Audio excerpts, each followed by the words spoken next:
There's lots of unfinished business on Capitol Hill, but not a lot of time left in this congressional session. Besides the need to balance the budget to avoid a government shutdown, time is also running out for lawmakers to reform how sexual harassment claims are handled on the Hill.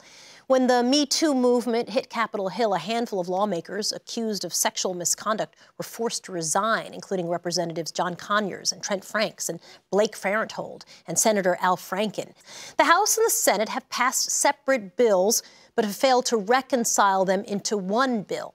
And Congresswoman Jackie Speier is co-author of the House bill. It's so nice to have you with us. Great to be with you. So before we get into the specifics of both of those sort of competing bills, I want to back up a little bit. You have called in the past Congress a, quote, breeding ground for a hostile work environment. Why is that? Well, it was particularly bad in Congress because the system was set up to protect the accused, the harasser. And the result was that no one ever knew about it.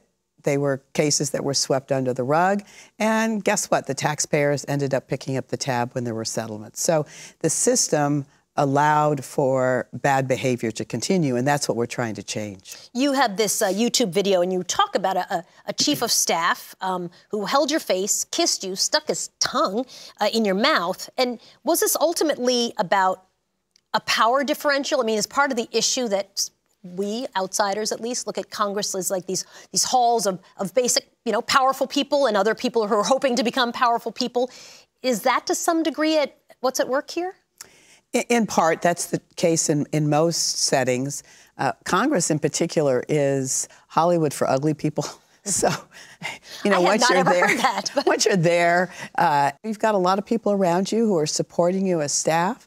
And everyone starts to laugh at your jokes, even though they're really bad. And before you know it, you're creating a monster.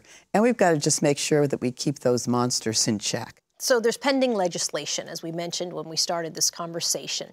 The House version, the Senate version. Start with the House version. What are the highlights? So the House version is very victim-centric. You are going to be represented by legal counsel just like the harasser is, which was not the case before. Before, there were a couple of things, right? You couldn't talk to the person at all, right? Wasn't that a mandatory part? And also you'd have to cover your own legal expenses. Exactly. And the most significant part is that the member of Congress is going to be held accountable for any settlement in terms of costs.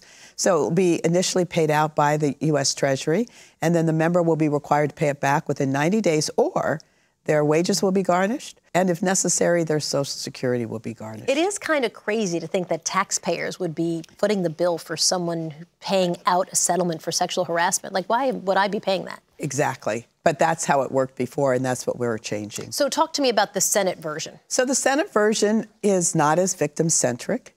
And, for instance, they do not want to have the victims offered representation by legal counsel. They are also reluctant to hold the members accountable if they discriminate based on the Civil Rights Act. We in the House think that as a member, you shouldn't be violating any of these laws. And if you do so, you should pay for the settlements.